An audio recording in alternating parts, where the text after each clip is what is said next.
Good morning. Instagram पर नए condos या टाउन होम्स की फोटोज देखी हैं? Good morning. बिल्कुल चमकते हुए rooftop patios, state of the art gym, swimming pool. ऐसी फोटोज देखकर तो सीधा मन करता है कि बस यहीं शिफ्ट हो जाएं। बिल्कुल, मार्केटिंग ही ऐसी होती है। लेकिन उन ग्लॉसी फोटोज के पीछे एक ऐसी रियलिटी छिपी होती है जो ब्रोशर में नहीं लिखी होती। Maintenance fees. हाँ, और अक्सर मूव इन के कुछ ही महीनों में ये फीस धीरे धीरे पूरा मंथली बजट बिगाड़ना शुरू कर देती है। सही कहा। और आज हम इसी फी शॉक पर थोड़ी गहरी बात करने वाले हैं।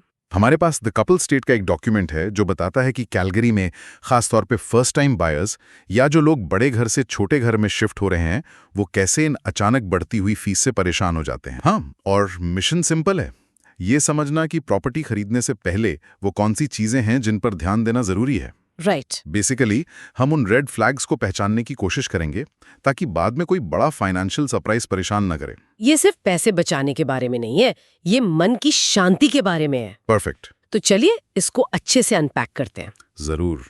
सबसे पहले ये कॉन्डो फीस या मेंटेनेंस फीस, मतलब आखिर जाती कहाँ है? आमतौर पर लोगों को लगता है कि ये सिर्फ बिल्डिंग की एमेनिटीज के लिए है। मतलब अगर बिल्डिंग में पूल है, पार्टी रूम है, जिम है, तो उसके मेंटेनेंस के लिए आपसे एक्स्ट्रा पैसे ले रहे हैं। देखो, ये एक बहुत कॉमन मिसकंसेप्शन है। अमेनिटीज उसका एक छोटा सा हिस्सा है। अच्छा। एक्चुअली इन फीस का बड़ा हिस्सा उन चीजों पर खर्च होता है जो दिखती नहीं है। सबसे पहले तो पूरी बिल्डिंग का इंश्योरेंस, जो कि काफी महंगा होता है। फिर कॉमन एरियाज की क्लीनिंग, लैंडस्केपिंग यानी गार्डन का मेंटेनेंस, और खासकर कैलगरी जैसी जगह में सर्दियों में स्नो रिमूवल। हाँ, स्नो रिमूवल तो एक कांस्टेंट एंड बड़ा एक्सपेंस है, हर दूसरे दिन जरूरत पड़ जाती है। एग्जैक्टली। और इन सबसे भी इंपॉर्टेंट एक चीज है जिसे लोग अक्सर भूल जाते हैं, बिल्डिंग के long term repairs. Long term repairs? ये सबसे क्रिटिकल है। सोचो, 10-15 साल बाद बिल्डिंग की पूरी रूफ रिप्लेस करनी है, या एलिवेटर्स को ऑपरेट करना है, या अंडरग्राउंड पार्किंग गराज में क्रैक्स आ गए हैं। Oh right. ये लाखों डॉलर के खर्चे होते हैं। एक अच्छी बिल्डिंग इन्हीं फीस से उसके लिए पैसा जोड़ती है। अच्छा, मतलब ये सिर्फ डे टू डे खर्चा नहीं, बल्कि बिल्डिंग के फ्यूचर का इन्वेस्टमेंट है। बिल्कुल। लेकिन फिर अचानक से फीस बढ़ क्यों जाती है? एक साल सब ठीक है, अगले साल अचानक से 10% या 15% का हाइक। यही तो है फीस शॉक ना, अचानक से बजट पर इतना बड़ा असर। बिल्कुल। और यही सबसे अहम सवाल है। डॉक्यूमेंट के हिसाब से इसके दो मुख्य कारण हो सकते हैं। ओके। पहला, पुअर मैनेजमेंट। अगर कॉन्डो बोर्ड आने वाले खर्चों को ठीक से एंटिसिपेट नहीं कर पा रहा या पैसा अच्छे से मैनेज नहीं कर रहा, तो उनके पास अचानक फीस बढ़ाने के अलावा कोई ऑप्शन नहीं बचता। मतलब प्लानिंग की कमी। और दूसरा कारण?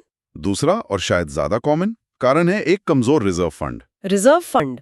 ये वो फंड है जिसमें बिल्डिंग फ्यूचर के इन्हीं बड़े रिपेयर्स के लिए पैसा इकट्ठा करती है। अगर इस फंड में पैसा ही नहीं है या बहुत कम है, तो जब भी कोई बड़ी चीज खराब होगी, जैसे बिल्डिंग का बॉयलर सिस्टम या रूफ, तो पैसा कहाँ से आएगा? सीधा रेजिडेंट्स की जेब से, फीस बढ़ाकर। ओके, तो इसका मतलब ये हुआ कि खरीदने से पहले थोड़ी जासूसी तो करनी पड़ेगी। डॉक्यूमेंट कहता है कि बायर्स इस फी शॉक से बच सकते हैं। हाँ, यहाँ से बात सच में इंटरेस्टिंग हो जाती है कि एक आम बायर ये सब कैसे पता कर सकता है। बिल्कुल। और ये कोई रॉकेट साइंस नहीं है। डॉक्यूमेंट में 4 बहुत ही प्रैक्टिकल स्टेप्स बताए गए हैं। ओके। और इनमें सबसे पहला और सबसे जरूरी है रिजर्व फंड स्टडी को चेक करना। रिजर्व फंड स्टडी, ये सुनने में थोड़ा टेक्निकल और भारी भरकम लगता है। एक आम इंसान इसको कैसे समझेगा? ये होता क्या है आखिर? इसे बिल्डिंग का फाइनेंशियल हेल्थ रिपोर्ट कार्ड समझ लो। ओके। बेसिकली ये एक प्रोफेशनल रिपोर्ट होती है। एक इंजीनियरिंग फर्म आती है, बिल्डिंग के हर कंपोनेंट को इंस्पेक्ट करती है, छत से लेकर दीवारों, प्लम्बिंग, एलिवेटर्स तक, और एस्टिमेट करती है कि कौन सी चीज कब तक चलेगी और उसे रिप्लेस करने में कितना खर्चा आएगा। ओह वाओ, तो ये एक पूरा फाइनेंशियल रोड मैप है बिल्डिंग के अगले 20-30 साल का। एग्जैक्टली। इस स्टडी से पता चलता है कि आने वाले 25-30 सालों में बिल्डिंग को कितने पैसों की जरूरत पड़ेगी, और रिपोर्ट ये भी बताती है कि इस खर्चे को पूरा करने के लिए अभी फंड में कितना पैसा है और हर साल कितना सेव करना चाहिए। अच्छा। तो इससे एकदम क्लियर पिक्चर मिल जाती है। तो इस रिपोर्ट में क्या देखना चाहिए, मतलब रेड फ्लैग क्या होगा अगर फंड में कम पैसे हैं तो? हाँ, देखो, रिपोर्ट में लिखा होगा कि फंड X% फंडेड है। एक हेल्दी फंड आमतौर पर 70-80% या उससे ज्यादा फंडेड होता है। ओके। अगर आपको कोई बिल्डिंग मिलती है जिसका रिजर्व फंड सिर्फ 20% या 30% फंडेड है, तो ये एक बहुत बड़ा रेड फ्लैग है। इसका मतलब है कि उन्होंने फ्यूचर के लिए अच्छे से प्लानिंग नहीं की है, और जैसे ही कोई चीज खराब होगी, फीस बढ़ना या स्पेशल असेसमेंट्स आना लगभग तय है। तो रिजर्व फंड स्टडी बिल्डिंग के कल के बारे में बताती है, लेकिन बिल्डिंग के आज के बारे में कैसे पता चलेगा?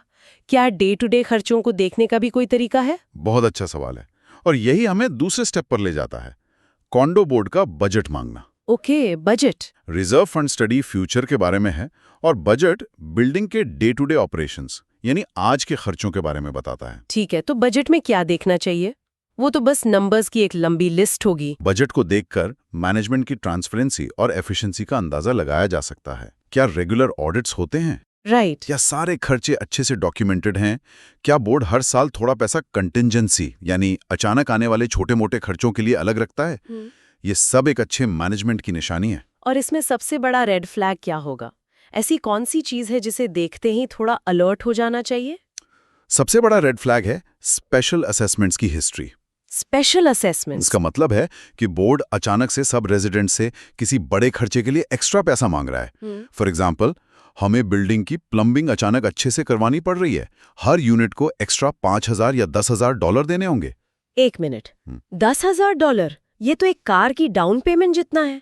एकदम से इतना बड़ा अमाउंट? हाँ, इतना बड़ा बिल आने से पहले बोर्ड को कोई लंबा नोटिस नहीं देना पड़ता? यही तो प्रॉब्लम है। ये इस बात का साफ संकेत है कि उनके पास रिजर्व फंड में पैसा नहीं था उस रिपेयर के लिए। ये पुअर प्लानिंग को दिखाता है। सही है। अब देखो, अचानक कोई तूफान आ गया और छत खराब हो गई, वो एक अलग इमरजेंसी है। लेकिन अगर 25 साल पुरानी छत लीक करने लगी है, जिसे 5 साल पहले ही रिप्लेस हो जाना चाहिए था, तो ये इमरजेंसी नहीं, ये आलसी मैनेजमेंट है। आलसी मैनेजमेंट है, बिल्कुल। समझ गई। तो अगर हिस्ट्री में बार बार स्पेशल असेसमेंट्स हुए हैं, तो ये एक बहुत बड़ा वार्निंग साइन है कि बिल्डिंग फाइनेंशियली स्टेबल नहीं है। करेक्ट। मुझे एक केस याद है जहां एक बिल्डिंग की लॉबी तो बहुत फैंसी और मॉडर्न थी, लेकिन उनकी रिजर्व फंड स्टडी ने साफ दिखाया था कि अगले 2 साल में रूफ रिप्लेसमेंट के लिए पैसे ही नहीं थे। नए बायर्स को 6 महीने के अंदर ही $15,000 का स्पेशल असेसमेंट देना पड़ा। ये एक परफेक्ट एग्जाम्पल है। शाइनी लॉबी पर नहीं जाना है। चलिए, अब आते हैं तीसरे पॉइंट पर, जो काफी प्रैक्टिकल है। कॉमन एरिया कंडीशंस को रिव्यू करना, यानी अपनी आंखों पर भरोसा करना। हाँ, ये जरूरी है। डॉक्यूमेंट्स तो अपनी जगह है, लेकिन बिल्डिंग खुद क्या कहानी सुना रही है? करेक्ट। डॉक्यूमेंट जरूरी हैं, लेकिन बिल्डिंग की फिजिकल कंडीशन भी बहुत कुछ बताती है। बिल्डिंग में अच्छे से घूम कर देखें। लॉबी, हॉलवेज, पार्किंग गराज की कंडीशन कैसी है? राइट। क्या दीवारों में क्रैक्स हैं, या कारपेट्स फटे हुए हैं, या पेंट उखड़ रहा है? बिल्कुल। या फिर एलिवेटर्स पुरानी है और अजीब आवाज करती हैं, या छत पर वाटर लीकेज के निशान है। हाँ, सोचो, अगर मैनेजमेंट इतनी छोटी छोटी चीजों को अच्छे से मेंटेन नहीं कर रहा, जैसे हॉलवे में एक हाथ लाइट खराब है और हफ्तों से ठीक नहीं हुई, तो वो बड़ी चीजों का क्या ख्याल रखेंगे? एग्जैक्टली। तो क्या आप उन पर भरोसा कर सकते हैं कि वो बिल्डिंग के $multi-million सिस्टम्स का ख्याल रख रहे होंगे? अक्सर इसका जवाब नहीं होता है। ये छोटे छोटे साइंस आने वाले बड़े खर्चों का इशारा देते हैं। ये एक बहुत अच्छा पॉइंट है। It's like show don't just tell. अगर बिल्डिंग दिखने में ही रन डाउन लग रही है, तो डॉक्यूमेंट्स में कुछ भी लिखा हो, थोड़ा सा डाउट तो बनता है। आंखें झूठ नहीं बोलती। सही बात है। Your own eyes are a powerful tool for due diligence. Okay. और आखिरी पॉइंट है सिमिलर बिल्डिंग से कंपेयर करना, मतलब थोड़ा होमवर्क करना और मार्केट रिसर्च करना। हाँ, ये समझना जरूरी है कि मेंटेनेंस फीस हर बिल्डिंग में अलग होती हैं। एक ही एरिया में 2 एक जैसी दिखने वाली बिल्डिंग्स की फीस में जमीन आसमान का फर्क हो सकता है। ये फर्क अम्यूनिटीज पर डिपेंड करता है, लेकिन उससे भी ज्यादा मैनेजमेंट की एफिशिएंसी पर। तो इससे फायदा क्या होगा? मैं कैसे कंपेयर करूंगी? आप अपने रियल एस्टेट एजेंट से पूछ सकते हैं, या ऑनलाइन प्रॉपर्टी लिस्टिंग्स पर चेक कर सकते हैं। फायदा ये होगा कि आपको एक बेंचमार्क मिल जाएगा। अच्छा। अगर आप जो बिल्डिंग देख रहे हैं उसकी फीस आसपास की सिमिलर बिल्डिंग से काफी ज्यादा है, तो आपको पूछना चाहिए, क्यों? क्या यहाँ ऐसी कोई खास एमिनिटी है, जैसे 24 आवर कॉन्सियर्ज, जो दूसरी जगह नहीं है? या फिर कहीं ये इनएफिशिएंट मैनेजमेंट या अंडर फंडेड रिजर्व्स की वजह से तो नहीं? और इसका उल्टा भी तो हो सकता है ना? मतलब? अगर फीस बाकी बिल्डिंग से बहुत कम है, तो लोग खुश हो जाएंगे कि अरे वाह, यहाँ तो पैसे बच रहे हैं। हाँ, और ये एक बहुत बड़ा ट्रैप हो सकता है। जरूरत से कम फीस होना अक्सर इस बात का साइन होता है कि बोर्ड जरूरी मेंटेनेंस को टाल रहा है या रिजर्व फंड में अच्छे से कंट्रीब्यूशन नहीं कर रहा है। राइट। आज तो पैसे बच रहे हैं, लेकिन कल जब कोई बड़ी चीज खराब होगी तो एक साथ एक बड़ा स्पेशल असेसमेंट आएगा जो सारी सेविंग्स ले जाएगा। सही है। सोर्स डॉक्यूमेंट भी यही कहता है कि कुछ बिल्डिंग्स का मैनेजमेंट इतना अच्छा होता है कि फीस सालों तक स्टेबल रहती है, जबकि दूसरी बिल्डिंग्स में हर साल तेजी से बढ़ती है। कंपैरिजन से एक क्लियर पिक्चर मिल जाती है। बिल्कुल, खासकर न्यू बिल्डिंग्स के केस में ये ध्यान रखना जरूरी है। बिल्डर्स शुरुआत में फीस बहुत कम रखते हैं प्रॉपर्टी जल्दी बेचने के लिए। Marketing gimmick? हाँ, लेकिन 2-3 साल बाद जब बिल्डिंग अच्छे से चलने लगती है और असली खर्चे सामने आते हैं तो फीस अचानक से बढ़ जाती है। तो इतना सारा होमवर्क, इतनी सारी रिसर्च, इस पूरी चर्चा का आखिर मतलब क्या निकलता है? देखो, कंक्लूजन ये नहीं है कि प्लानिंग अच्छी चीज है, इससे थोड़ा आगे जाना होगा। असली टेक अवे ये है कि मेंटेनेंस फीस को एक मंथली बिल की तरह नहीं, बल्कि बिल्डिंग की फाइनेंशियल हेल्थ के रिपोर्ट कार्ड की तरह देखना चाहिए। ये अच्छा पॉइंट है। ये आपको बताती है कि जो लोग बिल्डिंग चला रहे हैं वो कितने रिस्पॉन्सिबल हैं। मतलब एक कम फी देखकर खुश नहीं होना, बल्कि सवाल करना है कि ये कम क्यों है। हो सकता है आज आप $100 बचा रहे हो, लेकिन कल आपको $10,000 का बिल आ जाए। एग्जैक्टली।